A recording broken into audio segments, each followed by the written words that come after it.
नमस्कार। मैं डॉक्टर दिलीप पटवर्धन, महाराष्ट्र में सांगली में मैं ऑप्थेल्मोलॉजिस्ट हूँ। मेरा आँख का हॉस्पिटल है। पिछले 40 सालों से मैं प्रैक्टिस कर रहा हूँ। मेरे मन में कुछ सवाल आते थे, उनके जवाब मैं ढूंढता था। बहुत सारे तत्वज्ञों का तत्वज्ञान मैंने सुना, पढ़ा भी, लेकिन मेरे प्रश्नों का जवाब मुझे समाधानकारक नहीं मिला। लेकिन महाराष्ट्र में स्थित जीवन विद्या मिशन नाम की संस्था है, उसके संस्थापक है तत्वज्ञ वामनराव पै। इस जीवन विद्या के तत्वज्ञान में मेरी सभी प्रश्नों का उत्तर मुझे मिल गया, जवाब बहुत अच्छी तरह मिल गया। क्योंकि ये तत्वज्ञान तर्क शुद्ध है, शास्त्र के बैठक पे हुआ है, हर चीज़ को वो सबूत देते हैं। तीसरी, वो प्रैक्टिकल है। चौथा, वो सेक्युलर है। इसका कारण यह है कि ये तत्वज्ञान निसर्ग नियमों पे आधारित है। मैंने उनको सवाल पूछा कि इस विश्व में अशांतता क्यों है।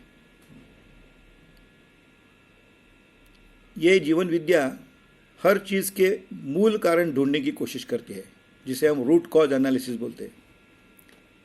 तो उन्होंने मुझे उत्तर दिया, इसका कारण धर्म की गलत संकल्पना और ईश्वर की गलत संकल्पना, ये दो चीज़ की वजह से इस विश्व में अशांतता अभी भी है और पहले भी थी। और अगर ये संकल्पना सभी को नहीं समझी तो आगे चलकर ऐसा ही होगा। मैंने पूछा, क्या है धर्म की असली संकल्पना। उन्होंने कहा, आजकल हम धर्म समझते हैं, मतलब आपके मन में सभी मन में आए होंगे धर्म, वो धर्म नहीं है, वो सब संप्रदाय है। लेकिन आपने अगर इंग्लिश डिक्शनरी में देखा तो आपको दिखेगा कि रिलीजन मतलब धर्म, ऐसा अर्थ दिया है, लेकिन वो गलत है। क्योंकि रिलीजन ये शब्द ग्रीक वर्ड से आया है, रिलीगियर। उसमें क्या होता है, कुछ कमांडमेंट्स या कुछ रिचुअल्स रहते हैं, कुछ कंडीशंस रहती है कि वो फुलफिल करनी पड़ती है। जैसे कि कर्मकांड, रीति रिवाज होते हैं, उनका एक श्रद्धा स्थान होता है, उनको उसको एक तो पूजा करनी होती है या मतलब उनका मान रखना पड़ता है, मतलब एक गट तैयार होता है। ऐसे कुछ लोग इकट्ठा है तो उसको संप्रदाय बनता है। जैसे हमारे हिंदुस्तान में बहुत से संप्रदाय है, जैसे दत्त संप्रदाय, विष्णु संप्रदाय, बहुत से संप्रदाय है, लेकिन वो धर्म नहीं है। कारण क्या है, धर्म का अर्थ क्या है। धर्म का अर्थ यह है जिससे समाज की अच्छी धारणा हो और जग में शांति हो, उसी को धर्म कहते हैं। अभी देखिए, ये संप्रदाय होना कोई बुरी बात नहीं, और हर एक को अपने श्रद्धा स्थान का महत्व लगना अच्छी बात है। कोई संप्रदाय कहते हैं कि मेरा ही श्रद्धा स्थान सबसे श्रेष्ठ है, ठीक है, वहाँ तक भी ठीक है।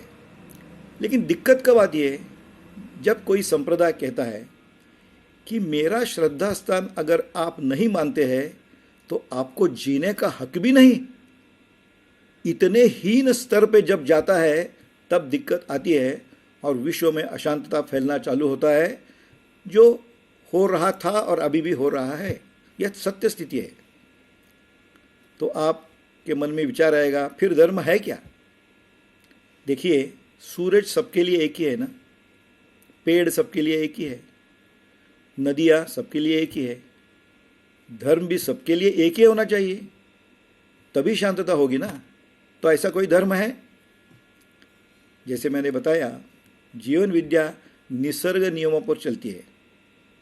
उसकी 3 शर्तें होती है, जो हम देखेंगे कि निसर्ग नियम उस प्रकार होता है जैसे कि वो शाश्वत होता है, मतलब 1000 साल पहले भी वही होगा, अभी और 1000 साल के बाद भी वही होगा।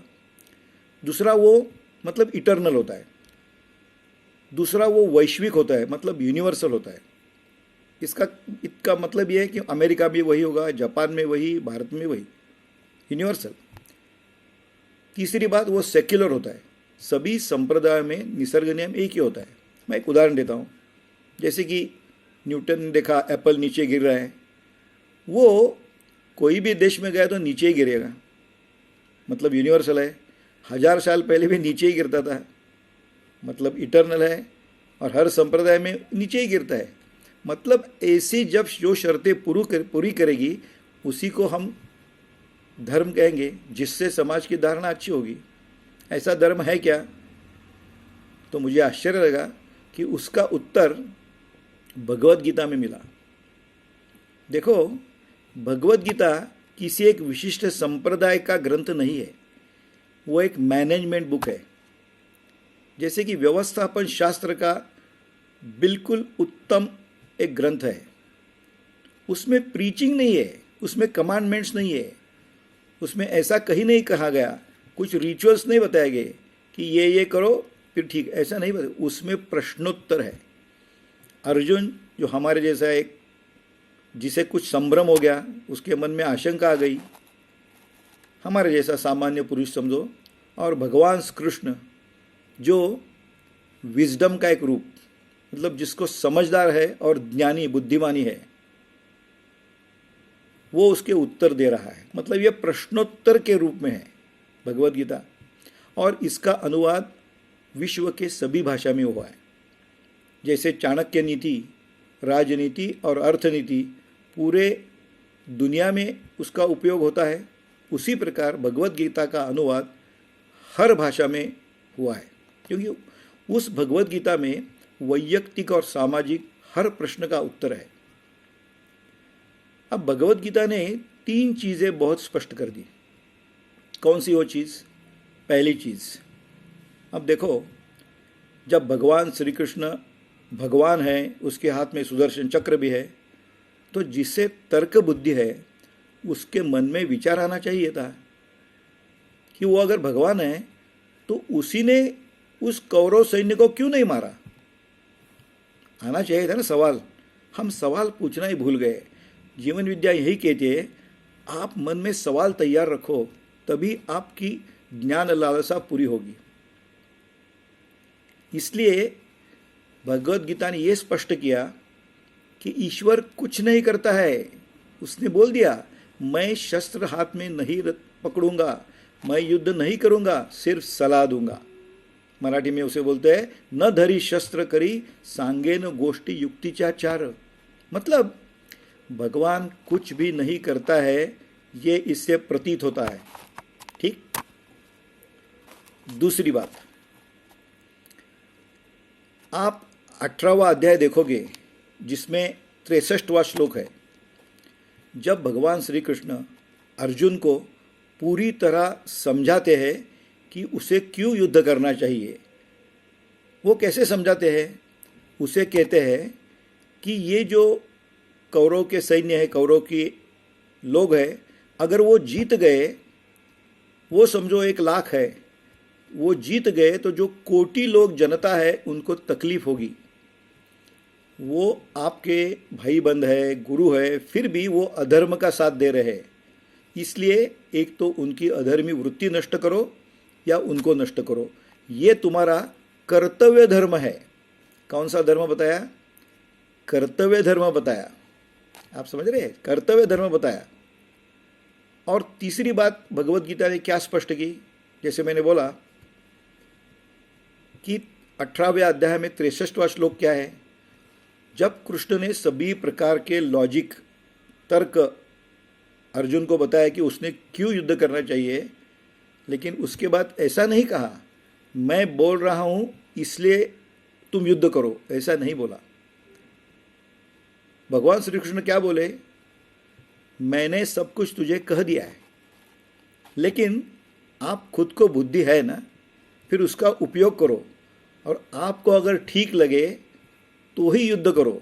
देखो, इसमें कंपल्शन नहीं है, कमांडमेंट देता है और वो करना ही चाहिए, ऐसा नहीं है। आपको ठीक लगे तो करो, नहीं तो मत करो। क्या है वो श्लोक? यथा इच्छसी तथा कुरु। आपकी इच्छा हो गई तो करो, नहीं तो मत करो। ये 3 चीज़ें, इसका मतलब आप ही स्वयं के जीवन के शिल्पकार हो, जो कि जीवन विद्या मिशन का बृहदवाक्य है, वो भगवत गीता में उसका उल्लेख आता है। ठीक है, देखो, तो ऐसा कर्तव्य धर्म है क्या? आपके मन में प्रश्न आएगा, तो उसका उत्तर हाँ, ऐसा है। जो आप सबको मालूम है, आप उसका उपयोग भी करते हो। बताता हूँ। जैसे मातृधर्म, पितृधर्म, पुत्र धर्म, पड़ोसी धर्म, मानवता धर्म, राष्ट्र के अपेक्षा में राष्ट्र धर्म और विश्व के अपेक्षा में विश्व धर्म। देखो, इसमें का एक धर्म हम लेते हैं और वो 3 शर्तें पूरी होती है कि नहीं देखते हैं। जैसे कि मातृधर्म, मातृधर्म 1000 बरस पहले था, आगे भी रहेगा, मतलब वो इटर्नल है, शाश्वत है। वो यूनिवर्सल है, मतलब वैश्विक है। इंडिया में है और अमेरिका में नहीं है, ऐसा थोड़ी है। सभी जगह है, मतलब यूनिवर्सल है। और सभी संप्रदाय में है, ऐसा थोड़ी है इस संप्रदाय में नहीं है, वो संप्रदाय में मातृधर्म, ऐसा सब में है, मतलब सेक्युलर है।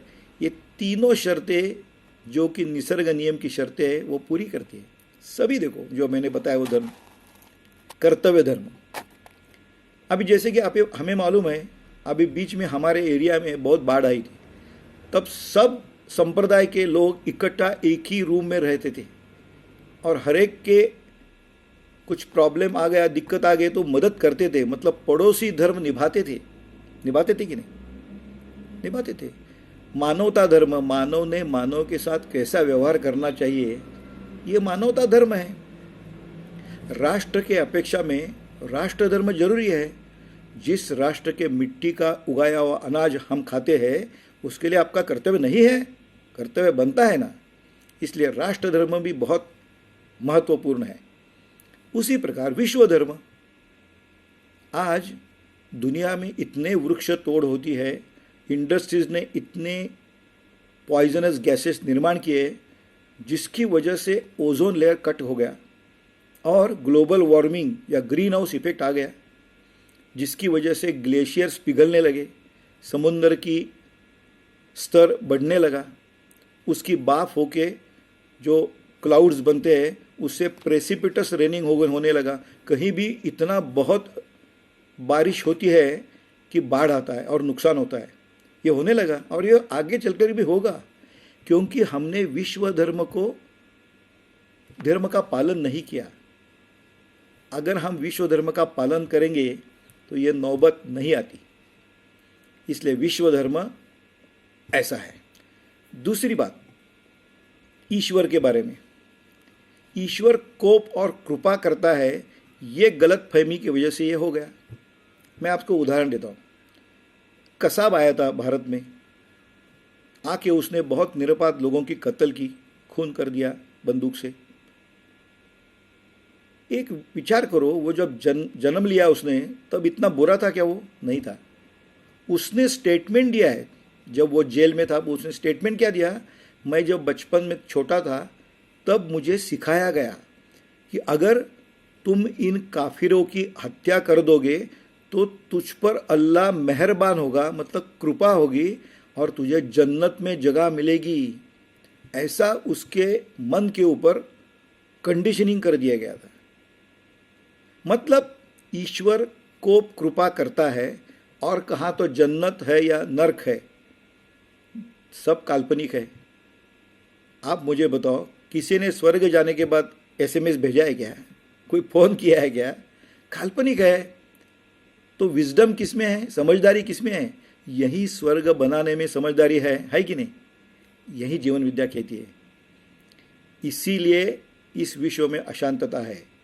इसलिए धर्म की संकल्पना और ईश्वर की संकल्पना स्पष्ट होनी चाहिए। आगे चलकर मैं दूसरी कुछ बातें बताऊंगा अगले लेक्चर में। Thank you.